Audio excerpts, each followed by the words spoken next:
آپ کے گھر میں برتن دھونے والی خاتون پریشان تھی۔ ایسی خواتین کو تعظیم کی خاطر ماسی کہا جاتا تھا، اس لیے کہ اس زمانے میں یہی کلچر تھا۔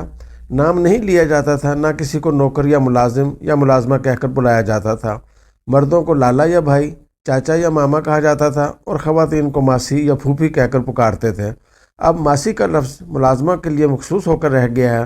آج کے کسی بچے یا نوجوان سے پوچھ کر دیکھیے کہ ماسی کا کیا مطلب ہے، جھٹ کہے گا نوکرانی۔ اب ماسی کا لفظ کراچی کی لغت میں بھی ملازمہ کے طور پر شامل ہو چکا ہے۔ پنجاب میں تو ماشاءاللہ گھروں میں بچوں کے لیے پنجابی یوں بھی شجر ممنوع ہے، مگر جہاں پنجابی بولی جاتی ہے وہاں بھی اصل ماسی کو ماسی نہیں خالہ کہا جا رہا ہے۔ خیر، یہ جملہ معترضہ تھا جو درمیان میں آ گیا۔ آپ کی ملازمہ پریشان تھی، اس کے بچے کا اگلی کلاس میں داخلہ تھا، فیس کے پیسے نہیں، آپ کو معلوم ہوا تو آپ نے مدد کی، یوں داخلہ ہو گیا۔ آپ کا کیا خیال ہے؟ آپ نے اس پر احسان کیا ہے؟ عام طور پر یہی سمجھا جاتا ہے کہ دینے والا محسن ہے اور لینے والا زیر احسان، مگر یہ ایک بہت بڑی غلط فہمی ہے۔ بات اس وقت مذہب یا آخرت کے حوالے سے نہیں ہو رہی، صرف دنیا کے تناظر میں بھی دینے والا دوسرے پر نہیں بلکہ اپنے آپ پر احسان کرتا ہے۔ سائنس یہی کہہ رہی ہے۔ سائنس بتاتی ہے کہ جب آپ کسی کی مدد کرتے ہیں، کسی کو کچھ دیتے ہیں، تو آپ کے دماغ میں خاص قسم کے کیمیکل پیدا ہوتے ہیں جنہیں نیورو کیمیکلز کہتے ہیں۔ کچھ سائنسدان انہیں ہارمون بھی کہتے ہیں۔ اب ہارمون اور کیمیکل میں کیا فرق ہے، اس ٹیکنیکل بحث میں ہم نہیں پڑھتے۔ کسی پر احسان کرتے وقت 3 کیمیکل جو دماغ میں پیدا ہوتے ہیں خاص طور پر قابل ذکر ہیں: ڈوپامائن، سیروٹونن اور آکسیٹوسن۔ آپ یہ جان کر حیران ہو گئے کہ یہ کیمیکل آپ کو مسرت اور ذہنی سکون دیتے ہیں۔ یعنی کسی کی مدد کرنے کا مطلب یہ ہے کہ یہ کیمیائی ایجنٹ جسمانی طور پر تشکیل پاتے ہیں اور ان سے خوشی پھوٹتی ہے۔ خوشی کا لفظ یہاں رسمی طور پر نہیں پڑھتا جا رہا۔ سیروٹونن کا تعلق نیند سے بھی ہے، یہ عمل انہضام کو بھی متاثر کرتا ہے، یادداشت کو بھی، اور بھوک پر بھی مثبت اثرات ڈالتا ہے۔ ڈوپامائن پسندیدہ اعمال کے لیے تحریک پیدا کرتا ہے۔ رہا آکسیٹوسن والا کیمیکل، تو یہ جسم اور دماغ دونوں پر مثبت اثرات ڈالتا ہے۔ ہائی بلڈ پریشر کو نیچے لاتا ہے، لوگوں سے ملنے جلنے کی صلاحیت کو ابھارتا ہے، شک کے عنصر کو کم کرتا ہے۔ آکسیٹوسن جسمانی زخم بھرنے اور درد کی شدت کم کرنے میں بھی معاون ثابت ہوتا ہے۔ کسی کو کچھ دینے یا کسی کی مدد کرنے سے اگر یہ حد درجہ مفید کیمیکل پیدا ہوتے ہیں تو آپ ہی بتائیے فائدہ کس کو ہوا؟ لینے والے کو بھی ہوا، مگر دینے والا زیادہ فائدے میں رہا۔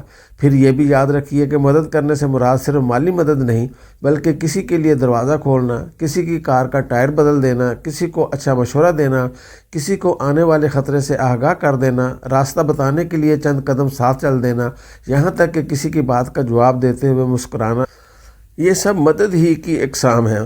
7 فوائد سائنسدانوں نے اس ضمن میں تجربات اور مطالعے کے بعد گنوائے ہیں۔ پہلا یہ کہ ان اعمال سے اسی نوع کا سرور اور لذت حاصل ہوتی ہے جو نشہ کے عادی لوگوں کو نشہ کرنے سے ملتی ہے۔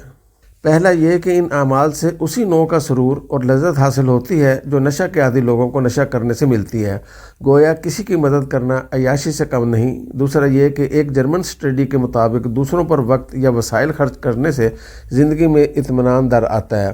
جو آبادیاں فیاض لوگوں پر مشتمل ہیں وہ زیادہ مطمئن رہتی ہیں۔ تیسرا یہ کہ اطمینان اور خوشی 2 الگ الگ اکائیاں ہیں۔ یونیورسٹی آف میسوری اور یونیورسٹی آف کیلیفورنیا کی تحقیق ثابت کرتی ہے کہ ایسے افراد دوسروں کی نسبت زیادہ خوش رہتے ہیں۔ چوتھا یہ کہ رضاکارانہ خدمات انجام دینے والے دماغی کاموں میں زیادہ تیز ہو جاتے ہیں، ان کا بلڈ پریشر کم رہتا ہے، جسمانی مشقت کا اسٹیمنا زیادہ ہو جاتا ہے، سیر کرتے ہوئے ان کی رفتار بڑھ جاتی ہے۔ ایسے معمر افراد سیڑھیاں چڑھنے کی ہمت زیادہ رکھتے ہیں اور بہتر صحت کے مالک ہوتے ہیں۔ پانچواں یہ کہ ایسے افراد کی زندگی میں تناؤ، ذہنی دباؤ اور ٹینشن کم ہو جاتی ہے۔ چھٹا یہ کہ عمومی مشاہدے نے ایک دلچسپ حقیقت دریافت کی ہے کہ جب کوئی شخص کسی مقصد کے لیے مالی وسائل فراہم کرتا ہے تو کچھ عرصے کے بعد وہ وقت بھی دینے لگتا ہے۔ یوں فلاحی تنظیموں کو فائدہ ہوتا ہے اور معاشرہ مجموعی طور پر آگے بڑھتا ہے۔ ساتواں یہ کہ ڈپریشن سے بچے رہتے ہیں اور عام طور پر ایسے لوگ نسبتاً لمبی عمر پاتے ہیں۔ دلچسپ ترین مشاہدہ یہ ہے کہ جو لوگ مدد کرنے کے بارے میں سوچتے زیادہ ہیں وہ عملی طور پر کچھ نہیں کر پاتے۔ جنہوں نے دینا ہوتا ہے وہ فوراً دے دیتے ہیں۔ آپ نے ایسے کئی واقعات پڑھے ہوں گے کہ کسی مقدس ہستی کے پاس تحائف اور مال آیا اور اس نے اسی وقت مستحقین میں تقسیم کر دیا۔ کچھ لوگ اس شش و پنج میں رہتے ہیں کہ کیا دیں۔ فرض کیجئے آپ نے کسی ٹھٹھرتے ہوئے شخص کو کوٹ دینا ہے تو اپنا بہترین کوٹ دیجئے، اس سے سیروٹونن اور دوسرے کیمیکل زیادہ مقدار میں پیدا ہوں گے اور جسمانی اور دماغی فوائد زیادہ حاصل ہوں گے۔ غریبوں کو کھانا کھلا رہے ہیں تو بہترین مینیو ترتیب دیجئے، بالکل اسی معیار کا جیسے اپنے دوستوں اور رشتہ داروں کے لیے ترتیب دیتے ہیں۔ اب ہم اس سلسلے میں مذہب سے رہنمائی لیتے ہیں۔ انگریزی زبان میں چیریٹی کا لفظ جس طرح وسیع مفہوم رکھتا ہے، ہمارے مذہب میں اس سے قریب ترین لفظ صدقہ ہے۔ یہ اور بات کہ صدقہ چیریٹی کی نسبت وسیع تر دائرہ رکھتا ہے۔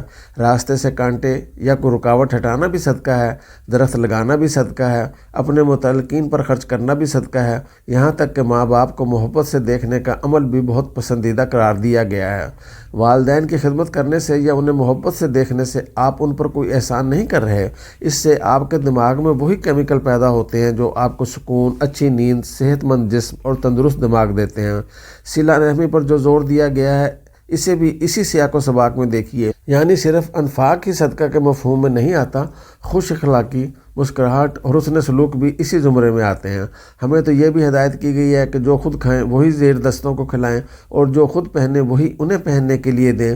یہ جو کچھ لوگ شادی بیاہ وغیرہ کے موقعوں پر ڈرائیوروں اور ملازموں کے لیے اصل مینیو سے ہٹ کر کمتر معیار کا کھانا مہیا کرتے ہیں، انہیں معلوم ہونا چاہیے کہ ایسا ناشائستہ عمل آقائے نامدار صلی اللہ علیہ وسلم کی نافرمانی تو ہے ہی، میزبان کی وسعت قلب اور خاندانی نجابت کے بارے میں بھی بہت کچھ بتاتا ہے۔